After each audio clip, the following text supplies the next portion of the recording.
Welcome back to Brandon Sports, everybody. Hope you're having an amazing day. And I'm here to give you guys my Friday Night SmackDown review for January 30th, 2026. Before we get into the review, guys, please hit that like button, hit the subscribe button to the channel for more great content headed your way. Please share with your friends and family so we can help the channel continue to grow. Now, my overall thoughts about this show is that it wasn't horrible, as most weeks are. It kind of got through it because of the earlier time slot. It came on at 12 Eastern time today. Basically from 12 all the way to 3 o'clock. So that was actually a good thing, but the booking on the show, again, was not that good.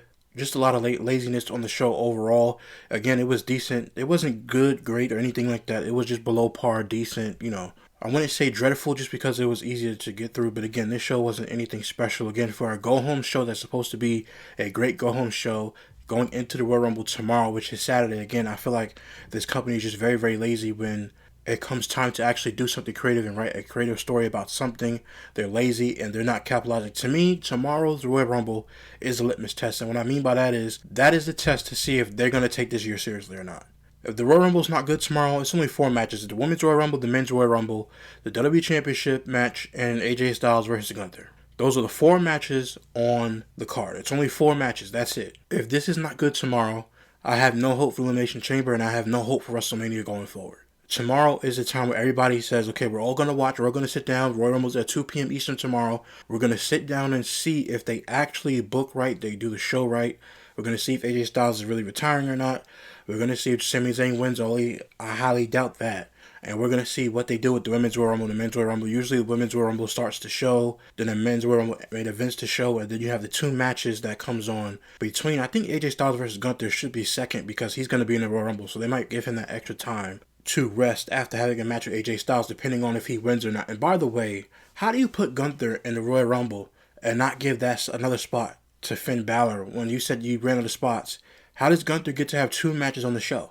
He's already in a match with AJ Styles, so you're basically punishing Finn Balor, not putting him in the Royal Rumble, but you're going to put Gunther doing double duty? That makes no sense. Is Sami Zayn going to be in the Royal Rumble after his WWE Championship match? Is he going to be in it as well? It makes no sense that the Royal Rumble is, quote, full, according to Adam Pearce, but at the same time, you're putting Gunther in, and he's getting 2 matches. I don't get what does that do for anybody in this situation. Does anything for Gunther. If he wins the match and he goes to Royal Rumble, you're not going to have him in the Royal Rumble.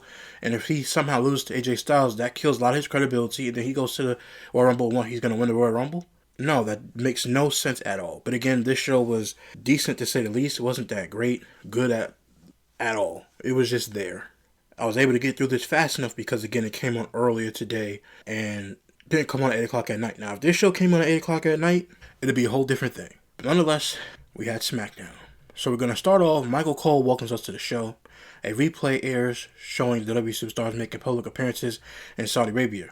Gunther is shown arriving to the ring, followed by AJ Styles, followed by Drew McIntyre and Sami Zayn outside the venue. They're all playing. This is from earlier in the day. They were all outside the venue. They had these shots already done, especially the Gunther shot earlier in the day when they were doing the kickoff show at 9 a.m. Eastern time, I think it was.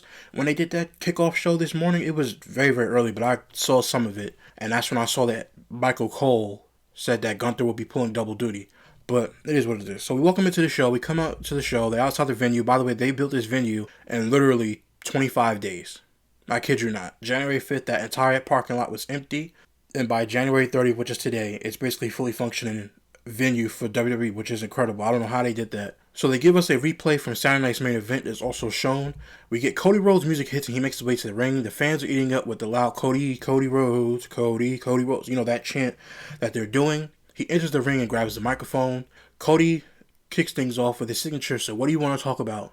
Cody says Jacob Fatu found out he wasn't who he thought he was. Cody tells the crowd they've got his blood pumping because this crowd is very, very loud. Anytime they go to Saudi Arabia, the crowd is very, very loud, especially for the bigger stars that are coming out. So he says, do you have my blood pumping? And it sounds like they're more than ready for the Royal Rumble. He points out the obvious, where is Drew McIntyre? On the night before the Royal Rumble, Cody reminds everyone that Drew won the Undisputed WWE Championship. He might not realize he also took on the most important responsibility that comes with it. Cody looks into the camera and speaks directly to Drew McIntyre, saying there are kids watching this show. If you're going to take SmackDown as your own, be the role model you say you are, but tonight you're nowhere to be found. Cody admits it would make all the sense in the world for him to win the Royal Rumble a 3rd time. Now we pause for a second right there. the crowd starts booing when he says that. When he says he wants to win it for a third time, the crowd starts booing him out of that arena. They're just booing no. People are just doing this no with they just waving no, no, no. They do not want Cody Rhodes to win another Royal Rumble. Now, I say if he does win another Royal Rumble, he has to turn heel. He can't win this Royal Rumble and be favored upon when he comes back to the States. Because if they're booing you overseas, when you come back over here, they're going to boo you even more. So if they do have him win this Royal Rumble, which I don't think they will, but if they do have him win the Royal Rumble, he needs to turn heel and face CM Punk at WrestleMania for the World Heavyweight Championship. And I would have Cody Rhodes versus CM Punk, the Night 2 main event, and have the World Heavyweight Championship being on the line, obviously, and then have Cody Rhodes beat CM Punk, and it'll complete his heel run, and then he'll start a heel run. And I think I would actually take the World Heavyweight Championship and put it on SmackDown, have Cody Rhodes and CM Punk on SmackDown, and take the WWE Championship over to Raw if they were to do something like that. But if not, it is what it is. Again, the crowd booed him when he said he was going to win the Royal Rumble again. They booed him out of that building and said no, they do not want it. He says it wouldn't make sense for him to challenge Drew McIntyre at WrestleMania, but it might not even be Drew, because tomorrow night he might face Sami Zayn. Because tomorrow night, Sami Zayn faces Drew McIntyre, and if Sami Zayn wins that match, he's champion, and he'll face him. So Cody shifts gears and says that throughout his career, he's often taken the road less traveled. He addresses CM Punk directly, saying, "You're still the world champion, and sooner or later, they'll have to face each other." Cody says he's going into the Royal Rumble with something no one else in the match has. Not just belief, but experience. He's won the Royal Rumble not once, but twice.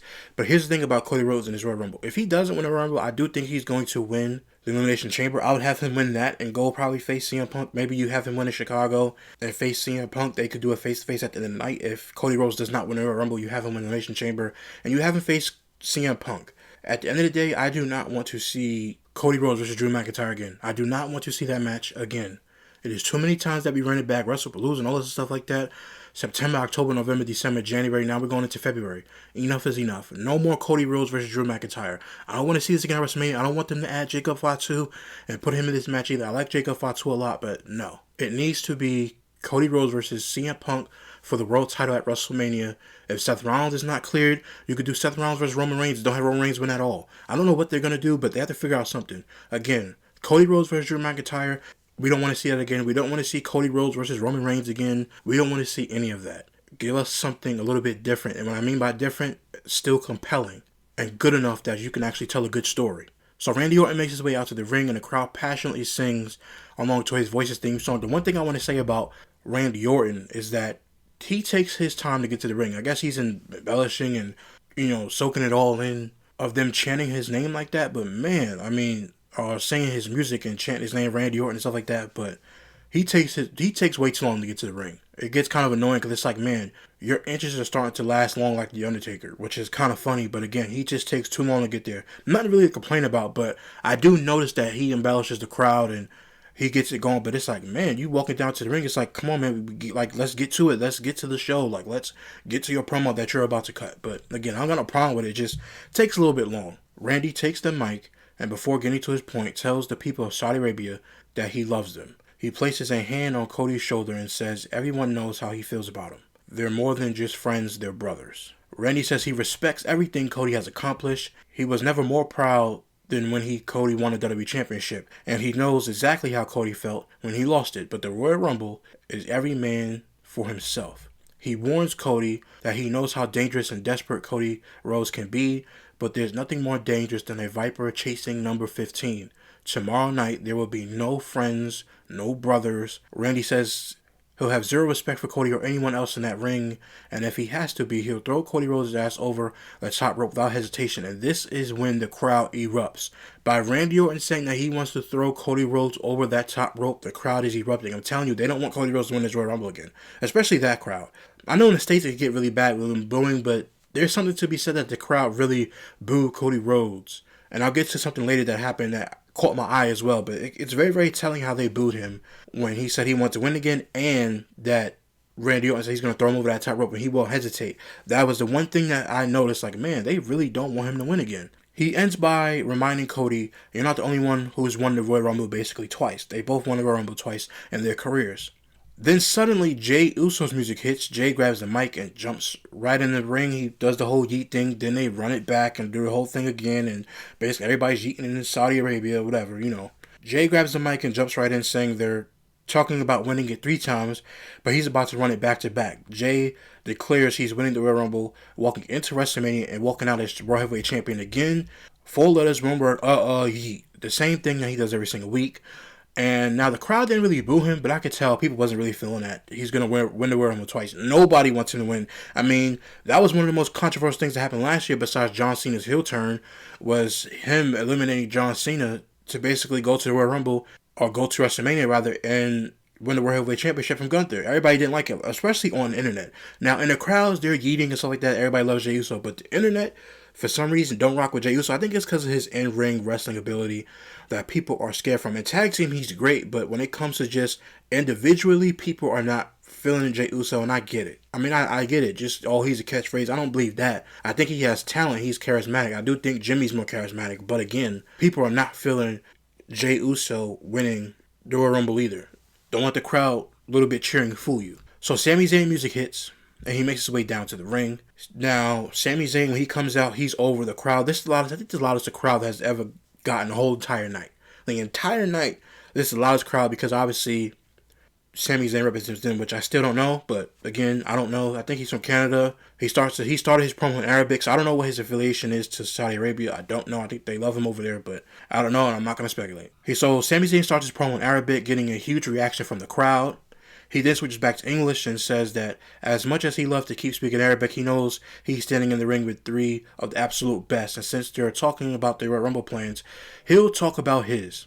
Sami reminds everyone that tomorrow he faced Drew McIntyre for the WWE Championship, but for him, this isn't just another title match, it's a culmination of 3 major stories. First, the chance to finally become World Champion. Second, he has to face a hard truth. Drew McIntyre has beat him 11 straight times. He's never defeated Drew in a singles match. And the third, he's never lost a match in Saudi Arabia. So those are the 3 factors. Being world champion again, finally being Drew McIntyre after he lost 11 straight times to him. And he has to win because he never lost in Saudi Arabia. And he doesn't plan to start tomorrow. Sami says he's walking out as the new undisputed WWE champion. And if any of the men in the ring win the Royal Rumble, it won't be Drew waiting for them, it'll be him. As much as I want to believe that promo out of Sami Zayn, I don't believe it at all. Because again, they're not going to put their title finally on Drew McIntyre for him to lose it 2 to 3 weeks later in Saudi Arabia at the Royal Rumble. That's just not, I don't think they're going to do it. Now, if they do that, then it's probably going to be a triple threat match with Cody Rhodes, Drew McIntyre, and Sami Zayn, and I don't think the company's going to do that. Again, Sami Zayn, it's nice. The storyline's nice. Again, I told you guys I'm tired of this Sami Zayn. I'm going to be world champion, and he never wins. I don't think they're going to give him his victory. And if he does in fact win the championship, which I highly doubt, he's not going to win. But if he does for some reason, he's going to lose it in a month because they're not having him walk into WrestleMania be WWE champion. You can scratch that. And if they do have him do that, a lot of people are going to be upset, and he might actually get booed too. Even though people know that he's living out his dream, everybody knows that we want bigger wrestlers, and not in a physical way, but in a superstar type of way. Sami Zayn's a star, he's a superstar. People love Sami Zayn, but he's not that Roman Reigns. He's not the Cody Rhodes. He's not on that particular level when it comes to even the fans just cheering. He's not on level to them, at least. Sami Zayn's great. Take nothing away from Sami Zayn, but I don't think he represents that level. And I'm not saying it to be mean. I'm just saying it. You can just tell when he's in the States and whatever. They don't compare Sami Zayn, Roman Reigns, Cody Rhodes, Drew McIntyre. They don't put them all in the same, I guess you would say, superstar bunch. So after he says that, just then Paul Heyman interrupts, walking out alongside his 4 allies. And I just want to say this too. Once these guys came out, I knew, which I'm about to spoil right now for you guys, I knew that this would turn into a match. And which it did. It turned into a match. And I knew as soon as Sami Zayn came out, I said, honestly, what they're doing. They're going to set up, because Paul Heyman's already there. They're already there. Paul Heyman's is setting it up. For some reason, they're going to turn this into a match. And that's another lazy booking point, which we'll get to. So Paul Heyman interrupts, walking out alongside his 4 allies. He takes the mic and mocks what he's seeing. He says he sees the vision on the stage, but in the ring, he sees 4 big-name superstars. No vision at all. This is actually pretty good promo by Paul Heyman. Really good promo by Paul Heyman. Heyman declares that Sami Zayn will not become WWE champion because there is no vision in that outcome. I love when he put the vision on every person in that ring, especially Sami Zayn, because we don't see a vision in you. It's like kind of like corporate saying we don't see a vision in you to be a world champion, which has been his plight the whole entire time. But it's like I don't know. Just when he said it, I kind of thought the parallels like, man, they really don't have a vision for Sami Zayn being the world champion. So that kind of really stuck in my head a little bit. But after that, he then turns to the others. He has Cody Rhodes, Randy Orton, and Jey Uso. None of them will win the Royal Rumble. It's not Jay's night, it's not Cody's night, and it's not Randy's night. Paul tries to silence the crowd in Spanish before awkwardly realizing he's in the wrong country. Then he delivers the punchline. By their decree, tomorrow night belongs to Braun Breaker. Before he can say anything else, Randy Orton cuts him off and says, "Shut the hell up, Paul. Shut your fat mouth and listen." Orton says he doesn't have a prediction or even a spoiler. He's begging them to come down to the ring so they can get their Saudi Arabian asses kicked. That's when SmackDown general manager Nick Aldis comes out and he tells Paul it's great to see him derailing his show again. But we all know where this is headed, which as soon as he said we all know where this is headed, I was like, I've been waiting for you guys to announce this for like 2 minutes now. So let's stop wasting time and go to the main event, an 8-man tag team match tonight, which will see Austin Theory, Logan Paul, Braun Breaker, and Bronson Reed versus Sami Zayn, Randy Orton, Cody Rhodes, and Jey Uso in an 8-man tag team match 4 versus 4. Again, lazy booking again. Oh, how can these guys coexist? The babyfaces versus the heels at the end of the show to give you guys a great show or a great sign-off at the end of the show to give you, say, well, at least we tried to give you guys something. We gave you guys all the Royal Rumble competitors in the ring at one time. That still doesn't tell the story. You have babyfaces teaming up against each other when one babyface just told the other babyface, and Randy Orton telling Cody Rhodes, hey, I don't got no respect for you when it comes to the Rumble. You're my brother now, but I don't have respect for you when it comes here. So why are they putting these guys together if they want to hurt each other by tomorrow? Again, baby faces and heel groups, when you have these guys doing this, it's lazy booking because you don't have anything else to do with them individually, and you don't want nobody to get hurt, so you're putting them all in a match so that they don't have to do anything and nobody gets hurt. They're all facing each other, so you don't have to book anything. Again, it's the same thing with the women's tag team division. All of the women that you're putting in all of these matches or in these tag teams that are not tag teams, you're putting them in there so you could bunch them into a tag team and say, you know what? We don't really have nothing to book for you guys. We have no story for you guys, so again, we're just going to put you in this. It's lazy booking. To me, this match, yes, it's a feel-good match. It's babyface versus heel. But you have to say that it is lazy booking. Next up, we get Carmelo Hayes for his U.S. Open Challenge versus Rey Fenix. We fast forward to the match. This is a good match back and forth. Again, this didn't really mean nothing. I don't know what they're doing with Rey Fenix. I truly do not know what they're doing with Rey Fenix. And just put him in a tag team with his brother. You have him losing being a singles guy. What was the point in bringing him into the company if you're not going to use him the right way? Again, I say this every week. I know Andrade left. I know he's here by himself. But put him and Penta together. There's no reason why him and Penta should not be together. The Lucha Brothers should not be here and be in a World Tag Team title match or a WWE Tag Team match at WrestleMania. It makes no sense. So Hayes tries to lift Rey, but Rey slips out and lands on his feet. Hayes fires back with a kick, then connects with the springboard DDT for another near fall. Hayes heads up to the top rope, but Rey moves out of the way, and Hayes rolls through. Rey capitalizes with the hesitation DDT, nearly getting the win. Rey goes for a rolling move, but Hayes counters, catching him with the first 48, and follows up immediately with the nothing but net to score the 3 count. The winner of this match was Carmelo Hayes, and he retained his United States Championship. Again, this is a good match all in all. They continuously, the one thing I do like is that they're building Carmelo Hayes and continuously having him look strong. And by having him look strong, again, being a babyface, to me, what they need to do with this guy is put him in that ring at WrestleMania for United States Championship against Trick Williams and have them face each other and to build a good story after the Rumble. You can really build a good story between these two and go back and do some of the stuff they did with the NXT run. It will be perfect for both of them. You could do this headed towards Elimination Chamber or right around the middle of February going into March and April because WrestleMania is in April. So we can actually roll this out a little bit more slowly. Have the United States Championship, be continuously in open challenges until it's time to pull that trigger with Trick Williams and Carmelo Hayes. That's all we need is Trick Williams versus Carmelo Hayes. And I know that'll be a good storyline if they book it right. So backstage, we have, after that match, we backstage with Ian Dragunov. He stops the Miz and says, give me one good reason. Miz replies that it wasn't his idea to knock Ian Dragunov for the turnbuckles. Carmelo Hayes came to him, which was a lie. We all know this is a lie. The Miz is a liar. He says he doesn't even know Ian Dragunov. Ian Dragunov then introduces himself and says that he likes the Miz's suit. They could have had a friendly conversation, but the Miz cost him his match. Ian Dragunov doesn't know if the Miz is working with Hayes or not, but wants him, your pain will entertain. So he basically grabbed his hand to shake his hand and basically held his hand so hard that he was basically squeezing his hand until it started hurting a lot. Again, I don't know what the WWE is doing Ian Dragunov. I don't really care for his character. I know I come on here and bash him, not on purposely, but he's supposed to be some astute gentleman with a nice jacket on saying that he is a great wrestler. But to me, what else is there when it comes to him? I don't know. But again, this was okay. I don't know why they continuously put the Miz in backstage segments to look weak, but it is what it is. He's been there. What is this? They said this is his 17th Royal Rumble. So again, congratulations to him. He's a Hall of Famer, first ballot Hall of Famer. As soon as he retires, he goes into the WWE Hall of Fame, and he rightfully so deserves that. And that's one Hall of Fame that I would actually go to. That's one thing I ever said. If I ever was at a chance to go to Hall of Fame, I would go to the Miz and go see the Miz inducted to the Hall of Fame. Even though I probably would never ever want to go to the WWE event, but in that case, I would want to see the Miz get inducted because of his hard work and what else he's done in this business for himself to be able to make it, even get through all the things that he went through. I would be glad to see the Miz go into the Hall of Fame and see that in person. I like the Miz and how hard he's worked in this business coming up. So after that, we go to commercial. We're back and we take a look at Brock Lesnar announcing his entry into the Royal Rumble. Again, I don't know why they did this on Pat McAfee. I think they just gave this to Pat McAfee to give him something, but I would have never done this. I would have kept it quiet.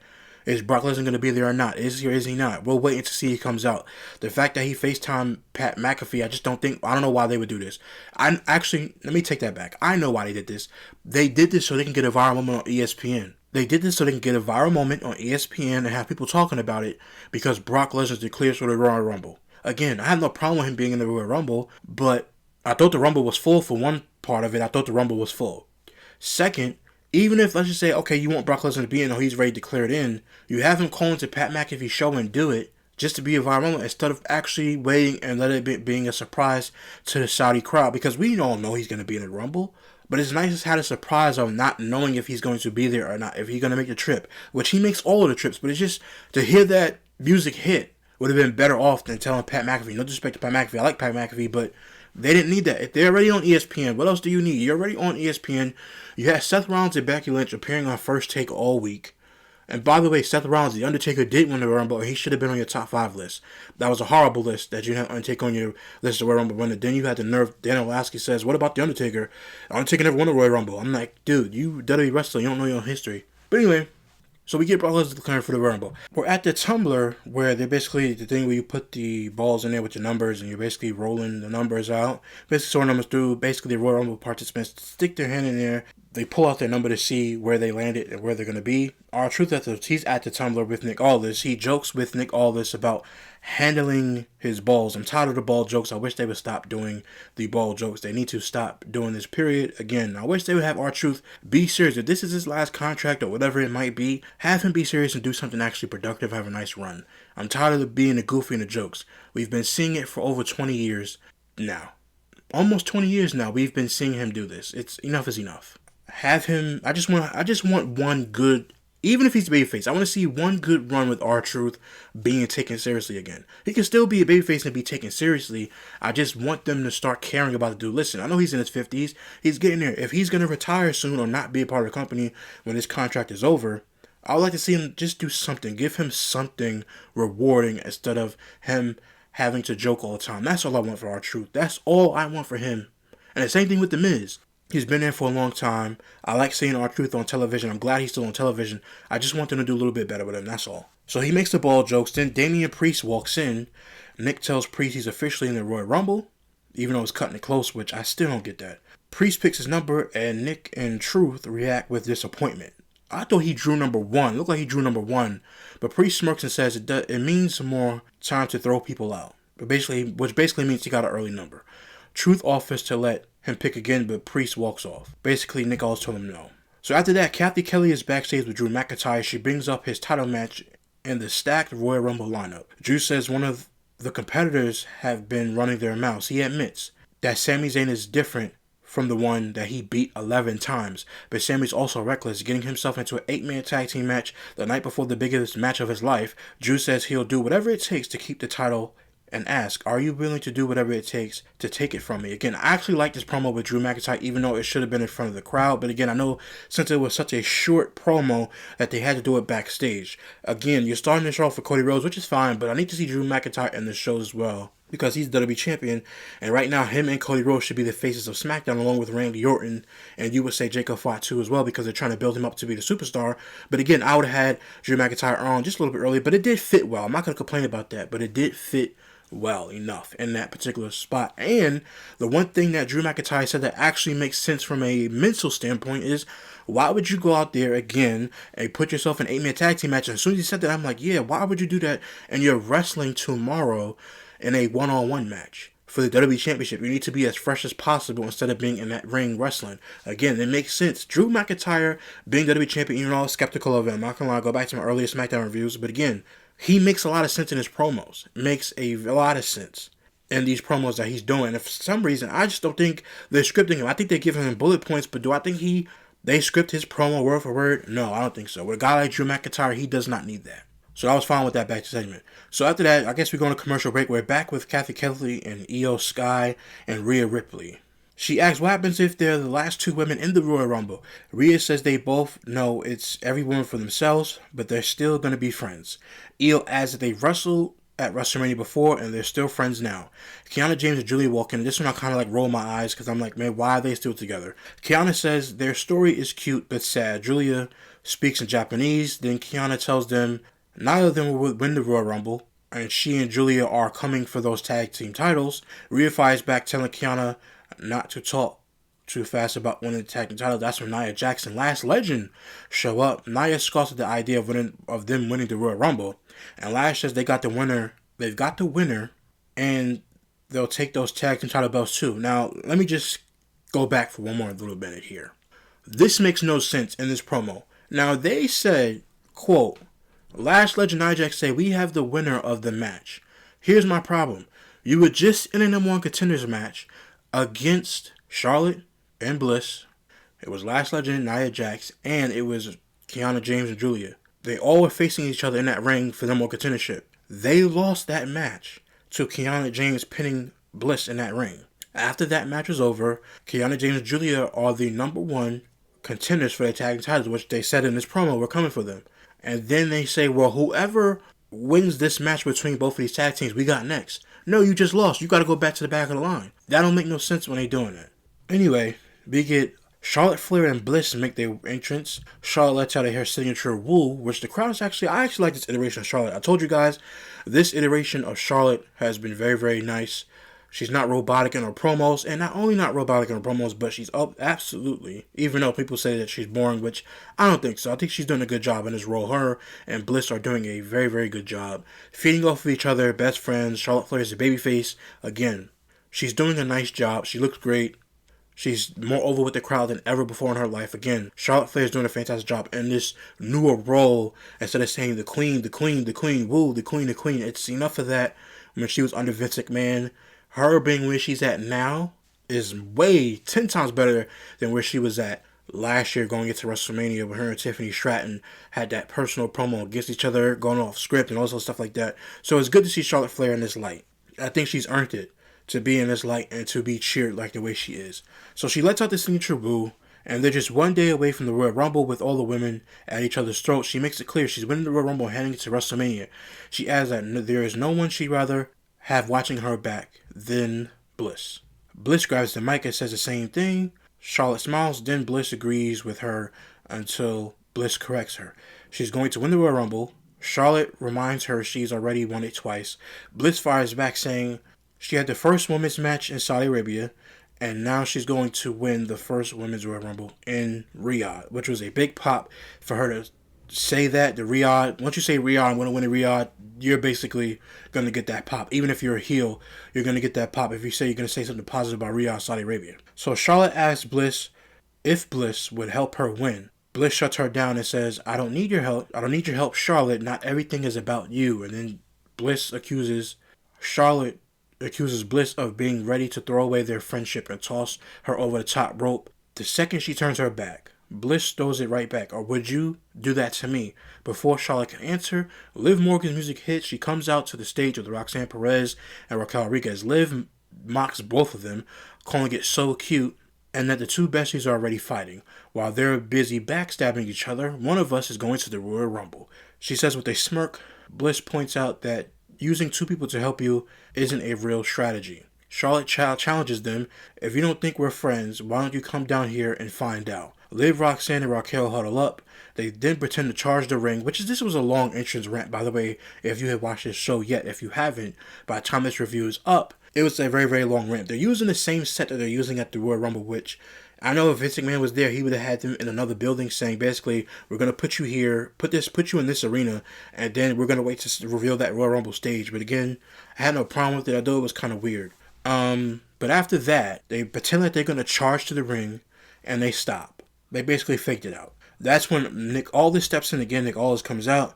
He tells them they may not be a part of SmackDown, but once they step onto the stage, they're volunteering for action. 2 of them will face Bliss and Charlotte, and it's happening right now. Now again, this is another lazy match again. Why? Because you have Raw superstars, in this particular instance, taking TV time away from SmackDown superstars. This is what I always say. Raw had their go-home show. I said on my Raw review, let's see what SmackDown does on their go-home show. I don't like when they have SmackDown on Friday and then a pay-per-view or premium live event on a Saturday and take all of the Raw superstars and put them on SmackDown. Let the SmackDown superstars who are not on the show tonight have their moment and continuously build them up. And this is why the brand split is important for people out there who don't understand. The brand split is important because if you do not have a brand split and you have all these superstars, the backstage creative and the laziness that this company does, they're not going to book the shows right, which is presents today's show, when you can say, you know what, we don't have really that many superstars on SmackDown because we're not booking them right, so we're going to go to Raw and bring some Raw people over here to bolster up SmackDown and give SmackDown some more exposure when the SmackDown superstars on that show should already be built up. You're taking superstars from one show and putting on another and not giving other people the necessary time to be on the show. Because a lot of these people who are besides the Royal Rumble, if somebody's not in the Royal Rumble, you could have gave them this opportunity to be on the show tonight and actually wrestle in front of the crowd in Saudi Arabia. But again, this is another match we're going to throw together because all of these women are going to be in the Royal Rumble and we have nothing to do, so we're going to put them in a tag team because we don't know how to individually book these women. So we get Charlotte Flair and Bliss versus Liv Morgan and Roxanne Perez. Raquel Rodriguez tries to interfere in this match, but Stephanie Valkyria comes out, kicks Raquel Rodriguez in the face, throws her up against the turnbuckle. After that, Bliss takes Roxanne Perez, does Sister Abigail for the win, 1, 2, 3. After they get the win, Charlotte Flair basically gives a head nod to Stephanie Valkyria for helping him out against Raquel Rodriguez. Now, the point that I was going to make in this match was, again, it was a good match for what it was. It was a tag team match. It was a good match, whatever the case may be. It is what it is, but you had Stephanie Valkyria show up on the show, which is, again, you're good enough that she's on the show, and you're actually having her on the show and exposing her, and people are going to want to see her, but again, it takes away from other talent that's on this show and to actually build them up. I had no problem with it overall, but I'm just pointing out a lot of the booking inconsistencies that they have in this show. And by the way, one other thing is, too, that they pinned Roxanne Perez live. She got pinned twice this week. She got pinned on Monday, and now she got pinned today, which they're not going to have Liv Morgan take the pin, even though she took the pin on Saturday night's main event. You had to take Roxanne Perez take the pin on Monday, and then now you have her take the pin again. It's like, what was the point? I just don't know. Again, it should have ended in disqualification and just did that. But again, this is how they're going to book the show. This is how you're going to watch it. Backstage, we get Kathy Kelly is with Jordan Grace and asks about the Royal Rumble. Jordan says that the Royal Rumble is a life-changing opportunity and she's betting on herself to win it. Suddenly, Jade Cargill attacks Jordan from behind. She tells her, you're not winning the Royal Rumble and you're definitely not beating me because I'm that. And then before she says, I'm that, B-I-T-C-H, Jordan Grace fights back and they two brawl until officials separate them. Now, this was quickly and short. My overall opinion about this is I have a problem now with this. The reason I have a problem with this is because what have they done with Jade Cargill since she's won the women's world title? Nothing. You bring Jordan Grace up, and I know people say, well, she's not really getting reactions from the crowd. She's new. She needs to be built up. That's why I said she needs to be in the women's United States Championship division. If Bianca Belair is not going to come back and be ready in time for the Royal Rumble, then Jordan Grace has to win the Elimination Chamber for the women so that she can go and face Jade Cargill at WrestleMania. I told you guys, I like Jade Cargill. I like Jordan Grace. I want to see this match. But do you beat Jade Cargill after this not-so-hot title run, which is not her fault? It's not Jade Cargill's fault about her title run. SmackDown, again, they're using the booking and taking all these women and put them in tag team division so that they don't have anything to book and show you guys. They have no women in the women's Royal division, in the women's WWE Women's Championship division, that right now can start a Jade Cargill fight except for Jordan Grace, but it's like you do not beat Jordan Grace yet. And do you have a challenge for the title and then you beat her and then after that she's beaten? Again, I do not understand why they're doing this. They need to book Jade Cargill better for SmackDown, because right now her title run is so lackluster that she might not get another one, and it's not her fault. Again, this is not her fault. Jordan Grace, they look amazing. I want them to face in the ring. I think Jordan Grace is very, very, very good. They're good. Absolutely great. She's great. But if you have Jordan Grace face Jade Cargill at a WrestleMania or something like that, you have to have Jordan Grace go over. Bianca Belair is not going to be there. But you have to have Jordan Grace go over. I like both of them. I hope WWE does a better job booking the women on SmackDown, because they desperately need the same thing with the Women's United States Championship. They desperately need to book this division better on SmackDown. They have too many people on Raw in tag teams. Again, I tell you guys about tag teams. There are too many people in tag teams wasting their time when they can be on SmackDown challenging Jade Cargill and giving her good matches. Bayley, Lara Valkyria, it doesn't matter.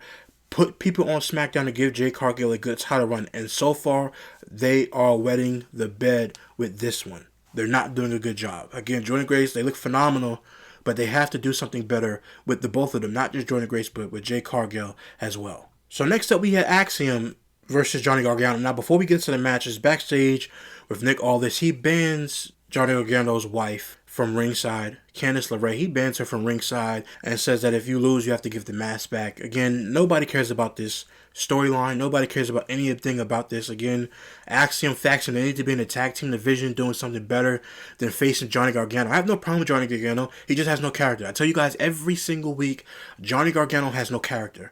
What is Johnny Gargano? Johnny Wrestling. That's his nickname. Johnny Wrestling. What is he? I'll give you 2 seconds to respond. What is he in the comment section down below? Put it down. What is Johnny Gargano besides a good wrestler? The same thing with Ian Dragunov. I keep trying to tell you guys, there's no character behind him. To me, he should have went to AEW with Tommaso Ciampa. No disrespect. It's no disrespect at all. Maybe Tommaso Ciampa didn't want to be in a tag team anymore. I don't know, but he's in AEW. But this guy right here, Johnny Gargano, they need to put him on Raw. He needs to do something. They need to repackage him. He gets no I keep telling you guys, man, he gets no reaction. It's actually quite sad at this point. He gets no reaction.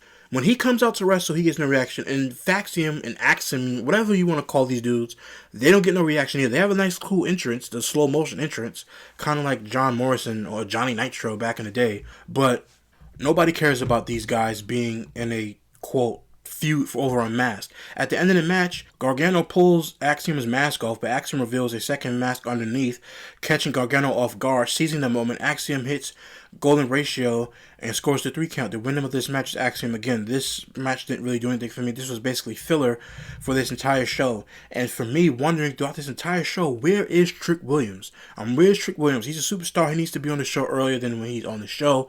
Where is Trick Williams? My answers would be answered after this match, this boring match. But again, I have no problem with these guys. Just booked them the correct way. Johnny Gargano has no character.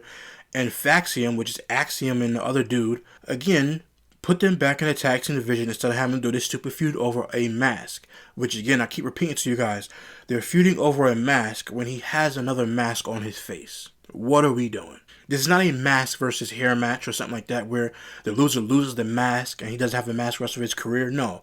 They took his mask and then he has another mask. And then when he took the mask off, he had another mask under. Like, what are we doing? This is not Future's mask on, mask off. After that, we backstage, we get Carmelo Hayes approaches Ian Dragunov and says, "Do we have heat?" He said he never asked the Miz for help. Ian Dragunov responds calmly but firmly. He says he saw what happened, but he's not even sure what he saw. Still, once he's done with the Miz, he's coming for Hayes. Ian Dragunov makes it clear, "I'm not asking, I'm taking it." Now, here's my problem with this. I don't care nothing about this. I want this to be over. This needs to be over and done with. Why are we getting Ian Dragunov and Carmelo Hayes again? Why? It makes no sense. To me, you know what they're going to do? They're going to have a match on SmackDown, and The Miz is going to interfere again, and they're going to set up a triple threat match probably for the following week. The Miz versus Carmelo Hayes versus Ian Dragunov for United States Championship and an open challenge, and they're going to continuously do that and have these guys facing a triple threat match. Again, I don't know what they're doing Ian Dragunov. I could care less. They ain't doing nothing with him character-wise. Again, The Miz, they continuously keep embarrassing The Miz, but it is what it is. And Carmelo Hayes needs to do something better. Again, I cannot wait for them. Hopefully, they're listening to the audience and the people online, I guess, and want to see Ian Dragunov out of the way and to see Carmelo Hayes and Trick Williams, because that's where the money is if you guys give them the opportunity to do this feud. We go to commercial break, then we come back. Backstage is Kathy Kelly with my man Trick Williams and ask if he believes he can win the Royal Rumble. Trick says he definitely wants to talk about it, because that's his thing. Let's talk about it. That's his catchphrase, which is very, very, very, very good catchphrase. I like it. He points out how the fans around the world are behind him and says they love me everywhere I go. He plugs his website and tells everyone to join the Whoop That Trick movement. Trick confidently declares tomorrow night he'll be the last man standing in the ring. Let's talk about it. Then he told the cameraman, pan down on my lemon pepper steppers. I actually like when he says that.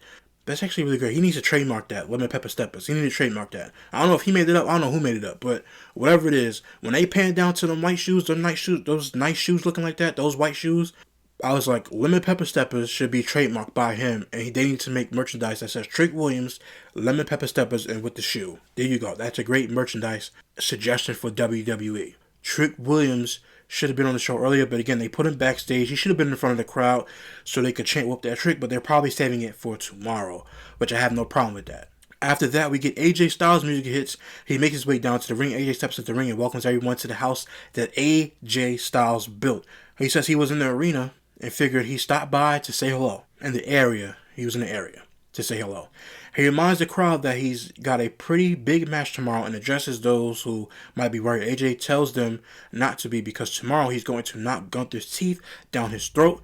He says once he wins, I'll kick off the Phenomenal Farewell Tour, and that means one last time against names like Cody Rhodes, Randy Orton, and the crowd starts chanting CM Punk, CM Punk, and then he says, and just as he's about to say CM Punk, the crowd stops, everything stops because Gunther music hits. But the crowd is chanting CM Punk, he's getting ready to say it, but Gunther's music hits. Gunther walks out and climbs into the announce table, which I thought he was on the stage, but again, he was on the announce table. The mic in hand, he tells AJ he appreciates the fantasy he has about his future, but none of it is going to happen. Gunther says deep down, AJ already knows he made a mistake. One so big is going to cost him his career. He says that tomorrow at the Royal Rumble, he'll end AJ's career the same way he ended John Cena's by making him tap out. AJ fires back with a smirk saying Gunther is really funny because maybe it takes one to know one. You were the one who tapped out like a little bitch. Again, Gunther gets mad. He storms up towards the ring. He gets on the apron. He throws off his jacket. He's getting ready to basically fight AJ Styles. Gunther steps onto the apron and he's getting ready and he's on getting rowdy. And after that, he backs off, picks up his jacket, and he walks away. Again, if Gunther's supposed to be this menacing heel that he's supposed to be, why on earth are you having him walk away like a baby? He's supposed to be such a great heel who made John Cena tap out. He retired Goldberg. He did all these things, but he runs away like a baby, like a heel, like a cowardice heel when he's not supposed to be one. But he's supposed to be a destructive heel like Drew McIntyre. And he's just walking away. Again, I just didn't understand why they keep making him look like this. He's supposed to have heat. He has no heat, by the way. That heat with Drew McIntyre making John Cena tap out is gone. Whatever heat that they could have got from it, they wasted it. And this is how they wasted it. They wasted his heat by him coming out and saying, I made John Cena tap out like a little bitch. I made him tap out every single week laughing at being a comedy act instead of being an actual real act and a real heel. Just go back and look. If you want to see any segment involving Gunther since he retired John Cena. Now, I gave him that first week when he trolled AJ Styles with the You Can't See Me. That was fine. But other than that, what else was there? Nothing. They have done nothing with him. And even his biggest fans across the internet will tell you they've done nothing with Gunther. And it's a shame because you retired arguably the greatest of all time in some people's eyes. And you've done nothing with his booking. This is why I say I come on here and just tell you guys they need this is what they should do differently. This is where you should have them go and then see how it plays out. But they don't listen to anybody because they think they're better than everybody.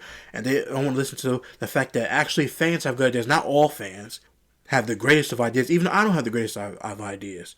But it's still an attempt to make something better than what it is. And that's what I'm sitting up here conveying to you guys and trying to get across. Backstage, we see Tama Tonga approach Shinsuke Nakamura. He says he saw Shinsuke's match earlier and asked Shinsuke if he saw his. Then he gets right to the point, says what happened. If Shinsuke I knew would have beaten AJ Styles. He mocks Nakamura, suggesting maybe he should follow AJ on his way out and start his own Senora tour. I don't know what that says, but again, these guys going back and forth. Nakamura calmly replies that Tama may have gained some confidence, but he's still the same Tama Tonga he's always known. Then he challenges Tama to a match next week. Finally, we're getting something out of this. But again, what is the problem? What is the problem between these guys that this goes back to New Japan, by the way, but they're not saying this on TV. They're not saying this goes back to Japan. They said, I think one time, like, their history, but they're not saying why these guys keep coming after each other. They have not declared for the U.S. Open Challenge yet. Tama Tonga has not said anything. Sol Sikoa has not did anything about the U.S. Open Challenge yet. And for some reason, they still going at it. What is the point of these guys being face-to-face together and they're not doing anything with it? Or they're not telling you why these guys are face-to-face together? Shinsuke Nakamura is not going after the United States Championship anymore. He did it one time and that was it. Now, so where's Solo Sikoa to go after it? Why isn't Tama Tonga going after it? They just won a tag team titles last week. Why aren't they going after it? Again, this makes no sense right now. They just go in each other's faces, standing and talking. Now they're going to have a match, but if you have a match, what's the story behind it? I know it's New Japan because you see it on the internet, but the casual fans in that building don't know why these guys are going face to face. They don't know nothing about New Japan. Some of them don't. Not everybody knows about New Japan. Even I'm not that sharp on New Japan, but I know they have a history there with each other. But again, what is the point? Next up, we see The Miz versus Ian Dragunov. We get to end this match because, again, I do not understand why this match was even booked to the first place. I know The Miz cost him a match, but, I mean, good lord. On your go-home show to the Royal Rumble, you have The Miz versus Ian Dragunov for nothing. Miz, at the end of this, leaps off the turnbuckles, becomes a short. Ian Dragunov charges with the Torpedo Masco, then finish off The Miz with the H-bomb for the 3 count. At the end of this match, Ian Dragunov won. This really meant nothing to me. Again, why was this on television? The same thing with Johnny Gargano facing against Axiom. This shouldn't have been on television. It was a waste of time and it was boring. Ian Dragunov versus The Miz was boring. Again, I don't understand why this is on television tonight, especially on a go-home show. Again, mismanaging their booking, and they don't know how to book for anything. So this is why they give you nothing but filler. Tonight, this was filler. And by the way, the first segment that came on tonight was 30 minutes in the ring of everybody standing and talking about the Royal Rumble. At least they gave you something about the Rumble, but it was nothing but filler. When those guys first came out, I said they're doing nothing but filler. Randy Orton walking slow. Everybody coming out all slow. And besides for Jey Uso, he ran down the ramp to catch his yeet moment. But other than that, this was filler. That entire first segment of the show was filler. And this Ian Dragunov match is filler as well because, again, nobody cared, and I did not. Next up, we have Solo Sikoa speaks with intensity, saying he told the whole world, this is how he's talking, he told the whole world what he was going to do, and he delivered. He took the lantern, he took the tag titles, he took everything his enemy loves. He says he made a promise to his men that they have gold, and he's a man of his word. That's how he's talking in the backstage promo. These tag titles, he says, aren't for him. They're for his family, but the job is not done. The same thing they said last year. Solo declares he's winning the Royal Rumble next and bringing the Undisputed title back where it belongs. Again, the same thing. Getting the Undisputed title back in the family, knowing damn well they're not going to do it. Even in storyline-wise, it's still not a possibility because they're not going to have Solo win the Royal Rumble. Now, if they do, all hell going to break loose, but they're not going to have him win the Royal Rumble. Suddenly, we get the flickering and the television set going out, rather that little screeching noise that they makes. We get Bo Dallas appears, trying to look like Bray Wyatt. He tells Solo if he thinks he's won, he's dead wrong. If Solo believes he left him behind, he's mistaken. He underestimated the weight of sacrifice. Bo warns that the lantern and tag team titles will return to them, and when they do, the millions of fireflies around the world will shine a light on Solo's deepest insecurities. He's trying to sound so much like his brother. It's not working. I keep trying to tell him, I'm not trying to be disrespectful and rude. I know you're honoring Bray Wyatt. I say this every week. It just doesn't hit the same because Bo Dallas is not Bray Wyatt. Bo Dallas is Bo Dallas and he needs to act like Bo Dallas. I know he's honoring his brother, so I'm not trying to be disrespectful. I'm not going to say no disrespectful again. Tragic situation that his brother passed away, Bray Wyatt. Just do something a little bit different with the character. Tweak it up just a little bit. And the problem I also have with this, he closes with a chilling promise. Not only will they come back for what is theirs, they'll make sure your greed becomes your downfall. That to me was a problem. And the problem that I had with this was confirmed because after this happened, Michael Cole says on commentary, it looks like this feud is far from over. And I'm just like, all right, it's time to end the show now. It's time to end the show. I'm rolling my eyes.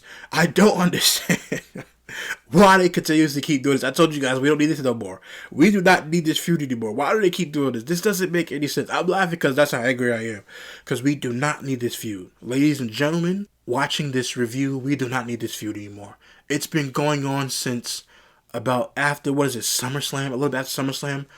My God, it is time to reunite the Lucha Brothers and have them face off against, I don't know, Solo and his family of brothers. Tama Tonga Tongaloa versus the Lucha Brothers at WrestleMania. Do something. I do not want to see the Y6 at WrestleMania with these titles. I don't want to see them in the chair. I don't want to see them on SmackDown. This feud needs to end. But we get back, so my close says the feud's not over. They run down the full card for the Royal Rumble, highlighting the key matches and surprise that are in store. And I'm going to get that to the end. So remind yourselves, at the end of this review, I'm going to get to the whole surprise thing about the Rumble because I have something to say about Triple H. So we get Bronson Reed, Austin Theory, Braun Breaker, and Logan Paul versus Sami Zayn, Randy Orton, Cody Rhodes, and Jey Uso. To me, this was a glorified house show main event. That's what this was. This was a glorified house show main event. The babyfaces again with the heels because you don't know how to book all of these guys to do something productive, so you put all of them in a match. We get back to the ring. Orton connects with an RKO in Theory for the near fall. Logan Paul breaks up that pin. Jey Uso hits a super kick on Logan. Braun returns and crushes Jey with a double knee gut buster. Cody drops Braun with the crossroads, but Reed flattens Cody with a body tackle. Sammy hits a tornado DDT on Reed and sets up for the Hoover kick, but before he can hit it, Drew McIntyre pulls him out of the ring, and the referee is called for the bell. Not only do you have Monday Night Raw's World Heavyweight Championship match and disqualification with AJ Styles and CM Punk, with Finn Balor coming out. But then you have this match because you want nobody to get pinned, especially Austin Theory, who you had him get pinned the week before last, or last week rather, against Rey Mysterio in that match. Then you had him get his win back. And I thought when Randy Orton hit that RKO that they were going to pin Austin Theory again, because I said if they pin Austin Theory again, even though he's the only one in this match to take the pinfall, because they're not going to pin, just real quick, they're not going to pin Jey Uso, they're not going to pin Randy Orton, Cody Rhodes, they're not going to pin Sami Zayn before his match, and they're not going to pin Braun Breaker, they're not going to pin Logan Paul, Bronson Reed. The only odd man out was Austin Theory, but you're telling me that Austin Theory is such a great prospect that he's not to be pinned again, so this was no choice but to end the disqualification. But you had two shows end the disqualification on the road to a Rumble. You had Finn Balor interfere in the first one, on Raw, that main event, and then the second show, which is SmackDown, you had it end another disqualification. That's lazy booking. Have them brawl till the referee rings the bell and nobody wins, and everybody gets counted out, and they all just start fighting because it's the Royal Rumble. You could at least did that. But you had Drew McIntyre basically come out, which, again, it's okay, but at the same time, to have two shows end the disqualification. That's all I'm complaining about. If they all would have got counted out, it would have been fine. They all just start brawling and fighting each other, fine. But ending two matches in a row and the main events on the road to the Royal Rumble with the disqualification, to me, is too close and too similar. And by the way, just lazy booking. Hey man, we just had the last show end with disqualification. Let's have this show end with something else. Ta-da! Something else. And do it. But they didn't do it. So the winners of the match were because of the outside interference with Sami Zayn, Cody Rhodes, Jey Uso, and Randy Orton via disqualification. After the match, Drew McIntyre is in the ring waiting for one of these guys to get up. After the match, Jacob Fatu's music hits, and he blindsides Drew McIntyre with a brutal attack. Fatu follows up with a suicide dive, taking out Drew on the floor. Cody Rhodes responds with a suicide dive of his own, sending Fatu crashing into steel steps, but Drew recovers and throws Cody into the ring post. Drew lines up for the Claymore on Cody Rhodes, but Sami Zayn cuts him off with a haluva kick. Sami Zayn stares down at the Undisputed Universal Championship on the ground. Wow, I just said Undisputed Universal Championship. Wow, I'm going back to the Universal title. Could you believe that? The Undisputed WWE Championship belt that he is staring at. But when he gets to go and pick it up, Cody Rhodes picks it up too. They both lock eyes. But here's the problem. When they both lock eyes and they both grab that belt, as soon as Cody grabbed that belt, they start booing. And that's why the booking needs to be changed. Why? Because why would you have Cody Rhodes? Which, this sets up for something else. But I'm interrupting it for a second. Why would you have Cody Rhodes do that? We continue. Suddenly, after they both lock eyes and they're talking to each other, Braun Breaker charges in and spears Cody and Sami Zayn to end the show. He stares into the camera and we go off the air. I have no problem with that spear. The problem I had was that was Sami Zayn's moment in that time. Then Braun Breaker could be the heel and ruin the moment by him holding the title belt. Because if you think that Sami Zayn is going to win tomorrow, then you think he's going to hold it again. But if he doesn't win tomorrow, you're going to say this is as close as he's going to get to the WWE Championship, so you're having him hold it in his hand. He's close, but he's not obviously the clear winner of the championship. It's not his yet. But when he's looking at the belt with his hands, it's, I'm close to it. I have to win tomorrow. And what do? You have Cody Rhodes, who, by the way, should not even be near the title belt because he lost his match and he doesn't get a rematch, so he has to start at ground zero. He has to start from the bottom. And the Royal Rumble is his pathway to get back to the championship because Drew McIntyre put in his contract. Why would you have Cody Rhodes grab the belt when it's Sami Zayn's moment? Why would you have Cody Rhodes grab the title when the crowd's going to boo him because this is Sami Zayn's home field advantage, if you might put it that way? The crowd loves Sami Zayn. They booed you when you said you want to win the Royal Rumble again. Again, that was bad. Do not have Cody Rhodes touch title. You could have him stay down and then has Sami Zayn holding up the championship, hold it to the crowd, and then Braun Breaker hits him with a vicious spear, and then the show goes off the air with him staring at the camera. Now, he did hit Cody Rhodes with a spear, which is a good thing for the crowd if you were booing Cody Rhodes, but again, why would you have him grab that championship? That was Sami Zayn's moment by himself to grab that belt and grasp into glory. He's one step closer to wrestling glory at this point, and is holding the WWE Championship. That's his moment, and you're ruining the moment by having Cody Rhodes grab that belt. That should have never been a part of that. They should have never have done that, because it makes Cody Rhodes like, damn, you can't do nothing about the championship? Now, everybody should aspire to be WWE Champion, but you can't do nothing. You can't have somebody else have their moment. You had your moment, Cody. You're the one, by the way, let's just take this out of storyline. Backstage politics-wise, you had Drew McIntyre. You guys went to the office and said, hey, this guy, we should put the belt on him because we have to continue to give him the momentum. And now you have to start the back in line, but now you're grabbing the title. This is what's going to make the crowd turn on Cody Rhodes. Get him away from the belt just for a little bit. He can't be away from the belt for 1 week. And by the way, since I'm talking about this, why on God's green earth, why would you have Cody Rhodes, even though he's been beefing with Jacob Fatu is still getting at Drew McIntyre for the way he supposedly attacked him and knocked all his teeth out. Why would you then have Cody Rhodes go and do a suicide dive on a Jacob Fatu and throwing him into the post? Why would you do that? Cody Rhodes is being involved with everything and in everybody's business, and booking-wise, it doesn't make him look great. It makes him look like, man, Cody Rhodes is a part of everything. My goodness, can we at least have Jacob Fatu and Drew McIntyre fight each other? Have Cody Rhodes stay down, and then have Braun Breaker do the spear at the end. I'm telling you, listen, I'm telling you guys, I want Cody Rhodes to be a heel, especially if he wins the Royal Rumble. He could go face CM Punk. I want him to be a heel desperately. But if the company says that they're not ready to turn him heel, and they're going to keep him as babyface, you're doing all of the wrong things to keep him as a babyface. Everything that he's doing, he's sticking to those people's business. People are not going to like that, and they're going to turn against him. And that's where the company is going in the wrong direction if they want to continuously keep him babyface. I would turn him heel. I showed you guys a picture about last week or the week before last. I forget which review it was on SmackDown, when I showed you Cody Rhodes with the black hair. When he turns heel, that's when he dyes his hair back to black. But in the meantime, if the company doesn't want to turn him heel, you can't have him go out there and do this. But again, the show goes off the air with Braun Breaker saying into the camera. The show is over. Again, it wasn't a horrid or ridiculous show, but it was a lot of inconsistencies in the booking of the show. A lot of things that they shouldn't have done, which I basically voiced throughout this entire review. And it needs to be better go-home shows going into these, quote, PLEs. I still say pay-per-views, but premium live events, there needs to be better. Why is USA Network paying for 3 hours of SmackDown if this is all we're going to get? Fillers coming in from Monday Night Raw to fill in spots. They have got to stop doing that. If Raw has their own show and nobody from SmackDown comes on to Raw, then nobody from Raw should be coming on to SmackDown. Give them their own spotlight. You guys decided to give the show 3 hours. Now you got to actually sit down at the table and write something and be productive. That's what you'll be paid to be productive and write these stories, and you can't write it, so you're going to call on the Raw superstars to come in and pick up the slack for you. Again, inconsistent booking when it comes to these shows, and it's horrible booking, and tomorrow is the day. Tomorrow is, quote, even though it's not, I'm just making this up, tomorrow is their judgment day. Royal Rumble tomorrow better hit it out the park. They hit Saturday night's main event out the park, which nobody expected them to do so. So again, they need to hit the Royal Rumble out of the park, because if they don't, you're setting up a terrible precedent for the Royal Rumble. And now that leads me to what I said earlier to get back to. Triple H continuously keeps promising us that these shows are going to be great. He says it's a new era. This show is going to be fantastic. The landscape of WWE is going to change, and all these different things that he says every single time, and the shows wind up falling flat on their face. He's done this plenty of times. He said this weekend in the Men's Royal Rumble that we'll have surprises. This show better be good. I'm not kidding when I say this.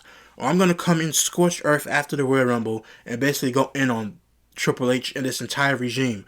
This show better be a great show. It better be a great Royal Rumble. I know Vince McMahon already went to the well, and he wasted every single thing that he could get when it comes to old people coming back to the shows, and Undertaker and all these guys, Brock Lesnar, everybody else who's going to come in. There's really no surprise because everybody's aged out. Everybody's aged out now. But he said there's going to be surprises and all sorts of stuff like that. Triple H does this all the time. He hypes up the fact that they're going to be surprises, and he hypes up all these shows and it comes out to be nothing, and then people are led to be disappointed. If you're Triple H and you, for some reason, you can't book creatively for nothing this year, your entire 2025 was garbage, 2024 was good because of The Rock and the Bloodline, and it's been hard to follow up the Bloodline storyline since. And now you get to 2025, it wasn't a great year, now you're in 2026, these couple of episodes of Raw have been struggling, SmackDown had about 2 good shows and that was it. And this show was not great or not good, but it was there because it came on earlier and he was able to get through it, especially at nighttime. But again, you have to deliver with this show. I kid you not. I'm not kidding when I say this to Triple H. With all due respect. If you say this is going to be a great show and surprise is going to be in store and you ain't seen nothing yet and all this stuff like that, it better be a good show. I keep trying to give you the benefit of the doubt, and I said we can no longer do that because I'm unbiased on this channel and I can't keep giving you pass after pass, which I said I'm going to stop doing, which I really think is TKO. Again, I have to do that video of me explaining why TKO is not good for wrestling business. But that's not the point right now. The point is that Triple H continuously keeps promising us these great shows, and he does not deliver. He does not deliver. If you're not going to deliver, stop speaking and telling people that these are going to be good shows, because they're not. The entire 2025 was awful. We're hoping that 2026, starting tomorrow's Royal Rumble, will be great. And we need to get there, because if not, as fans, I don't know how much we're going to take of it. I mean, we had to suffer through Vince McMahon's PG era and terrible era of wrestling. I do not want to have a repeat of the same thing. One good year does not grant you to have 2 bad years of bad booking. It does not do that. No, it does not. The only reason why Vince McMahon got away with it is because he owned the company. Again, this show needs to deliver tomorrow night. That's it for my review. Please hit that like button, hit the subscribe button. Let me know in the comments down below how you guys feel about the Royal Rumble and the entire build. How you felt about tonight's SmackDown show. Let me know in the comments down below who you guys have winning. I'll be back after the Royal Rumble to give you guys my reaction to the show. Whether Triple H delivers or not, we'll see. But put it in the comments down below how you guys feel about SmackDown tonight, how you guys feel about the Royal Rumble tomorrow, and let me know. We can have a great discussion in the comment section down below. Please hit that like button, subscribe to the channel for more great content headed your way. Share with your friends and family, and let them know that the channel is growing, and help the channel continue to grow. Until next time, guys, see you real soon.